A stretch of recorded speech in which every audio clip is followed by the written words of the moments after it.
भगवान के भक्तों पे जब भी कोई कष्ट पड़ता है तो भगवान स्वयं आकर किस प्रकार अपने भक्त की मदद करते हैं, आपको आज ऐसी ही एक कहानी से रूबरू कराऊंगा। कहानी का सिलसिला अनवरत जारी है। जब द्रौपदी को भगवान श्री कृष्ण की ज़रूरत पड़ी तो भगवान श्री कृष्ण स्वयं उपस्थित होकर कैसे द्रौपदी की लाज बचाई थी। दुशासन द्रौपदी की साड़ी खोलने के लिए लगातार प्रयास करता रहा, लेकिन भगवान ने इतनी साड़ी कर दी कि दुशासन साड़ी खोलते खोलते थक के सो गया, लेकिन द्रौपदी को नंगी नहीं कर पाया। तो भगवान अपने भक्तों की लाज अवश्य बचाते हैं, बस अपने इष्ट में, अपने आराध्य में आपको विश्वास होना चाहिए। इसी प्रकार जब गज को पानी में नहा रहा था तो मगर ने उसको मारने की कोशिश की, उसको डुबाने की कोशिश की। तब जब गज थक के चूर हो गया और अब उसको कोई सहारा नहीं था तो उसने भगवान को याद किया। फिर स्वयं भगवान उपस्थित होके गज के प्राणों की रक्षा किया था। तो आप लोग अपने आराध्य में विश्वास करेंगे तो आपको फल ज़रूर मिलेगा। मेरे चैनल द रियल स्टोरी में आपका स्वागत है। यदि आप चैनल को सब्सक्राइब नहीं किए हैं तो सब्सक्राइब ज़रूर करें। आज की कहानी भगवान रघुनाथ जी की असली कहानी है कि भगवान रघुनाथ जी कैसे अपने भक्तों की मदद करते हैं। यह कहानी एक साहूकार और केवट से जुड़ी हुई है। एक गांव में भोला नाम का एक केवट रहता था। वह केवट जैसे उसका नाम था भोला, वैसे ही भोला भी था, जिससे उसका नाम भोला पड़ गया था। उस केवट से अगर कोई कुछ पूछता तो वह हमेशा यही उत्तर देता कि मैं कुछ नहीं जानता, सब कुछ रघुनाथ जी जाने। वह केवट हमेशा रघुनाथ जी की भक्ति में लीन रहता था। धीरे धीरे केवट के बच्चे बड़े हुए। केवट गरीब था तो बेटी के विवाह का समय आता है। केवट की पुत्री विवाह योग्य हो जाती है और भोला केवट अपने बेटी के विवाह के लिए कुछ धन के लिए एक साहूकार से ऋण लेकर अपनी बेटी का विवाह करता है। और विवाह करने के बाद वह अपना घर छोड़कर अपने गांव में बने भगवान रघुनाथ जी के मंदिर में चला जाता है और भगवान रघुनाथ जी की वहीं भक्ति करने लगता है और उसी मंदिर में रहने लगता है।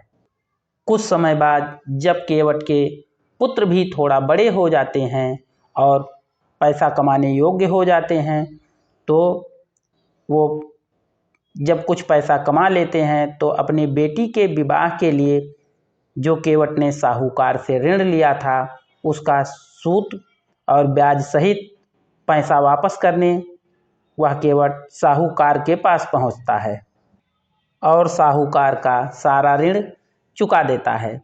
जब साहूकार का वह ऋण चुका देता है तो साहूकार ने उसको ऋण चुकाने की एक रसीद बना के दी, लेकिन भोला पढ़ा लिखा नहीं था और वह पढ़ नहीं सकता था।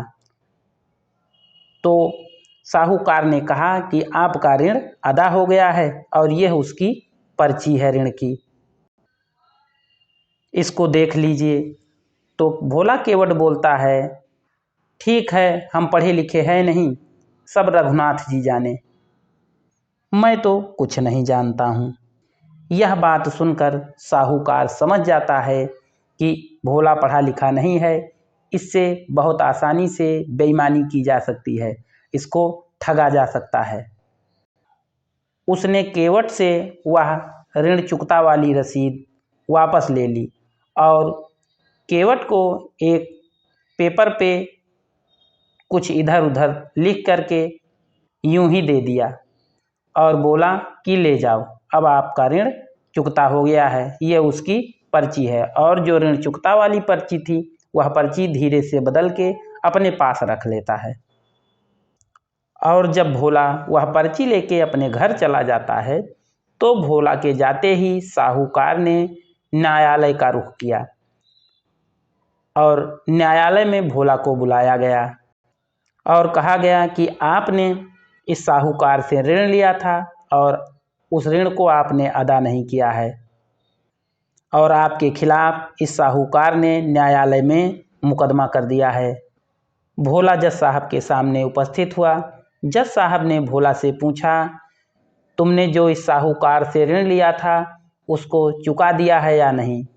भोला ने हाँ में जवाब देते हुए कहा कि साहब मैंने पूरा ऋण चुका दिया है और यह मेरे पास इस साहूकार द्वारा दी गई रसीद है। भोला वह कागज़ साहूकार का जज साहब को दिखाता है, परंतु जज साहब ने कागज़ देखकर कहा कि यह कोई रसीद नहीं है, क्योंकि उसमें तो दूसरी बातें लिखी थी। साहूकार ने वह रसीद भोला से चुपके से बदल ली थी, ऋण चुकता वाली। तब फिर भोला ने कहा, साहब मैं कुछ नहीं जानता, सब कुछ रघुनाथ जी जाने। फिर जज साहब ने पूछा, जब तुमने इस साहूकार का ऋण चुकाया था तब तुम्हारे पास इस साहूकार के अलावा वहाँ कोई और था? भोला ने अपने स्वभाव के अनुसार बोला, हाँ जी, वहाँ रघुनाथ जी थे। जज साहब समझे कि रघुनाथ जी किन्हीं सज्जन का नाम होगा। उन्होंने रघुनाथ जी के नाम का सम्मन जारी कर दिया और अगली तारीख दे दी।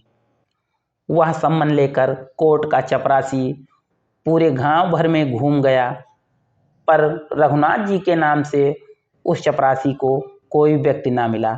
आखिरकार थक हार कर किसी ने उस चपरासी को रघुनाथ जी के मंदिर का पता बताया और जानकारी दी। चपरासी भगवान रघुनाथ जी के मंदिर में जाता है और सम्मन वहीं रख के चला जाता है फिर जज साहब के कोर्ट में।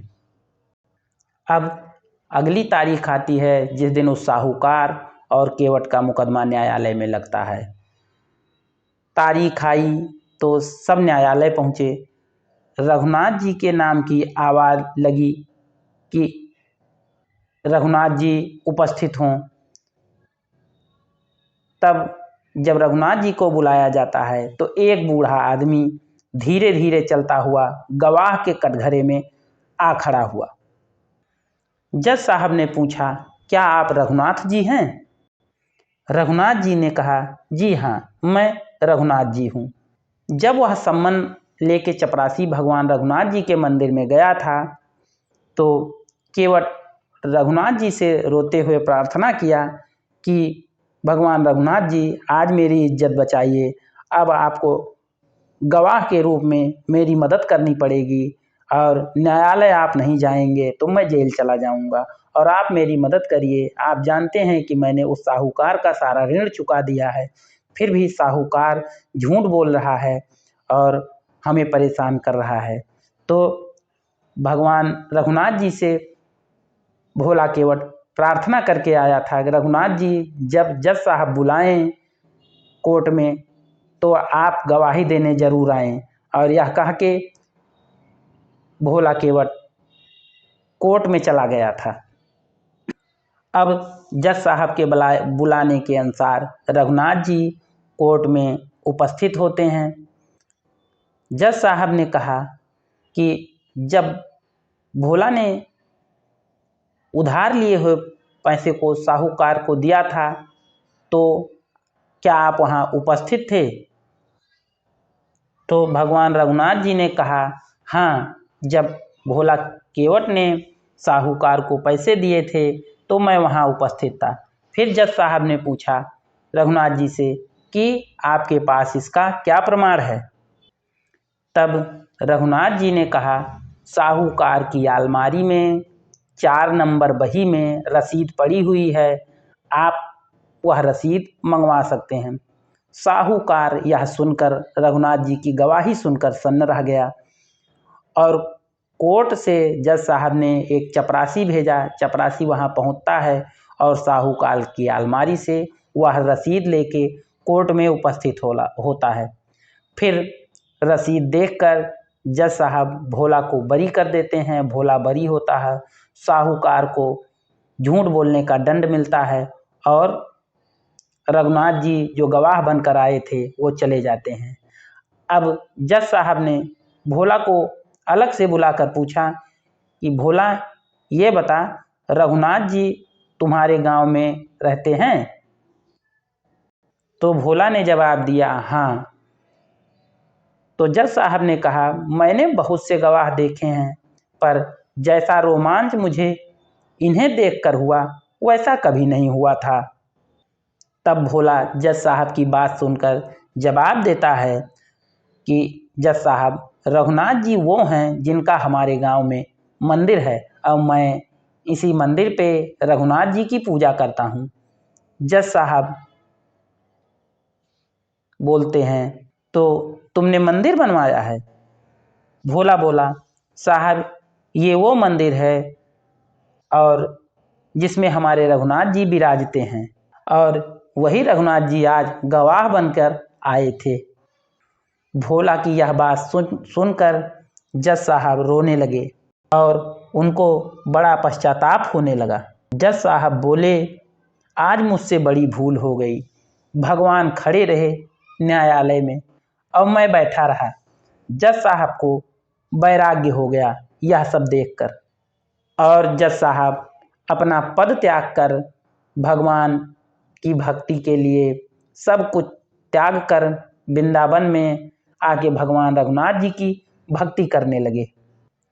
यह कहानी वृंदावन में भगवान की भक्ति कर रहे एक जज साहब की असली कहानी है, जिस कहानी को जज साहब ने खुद लोगों को बताया कि मैं क्यों ऐसे भगवान की भक्ति कर रहा हूँ सब कुछ छोड़ के।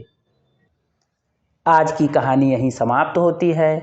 मैं भगवान श्री रघुनाथ जी से यह प्रार्थना करूँगा कि भगवान रघुनाथ जी आप सब लोगों की मदद करें और सबकी मनोकामना पूर्ण करें।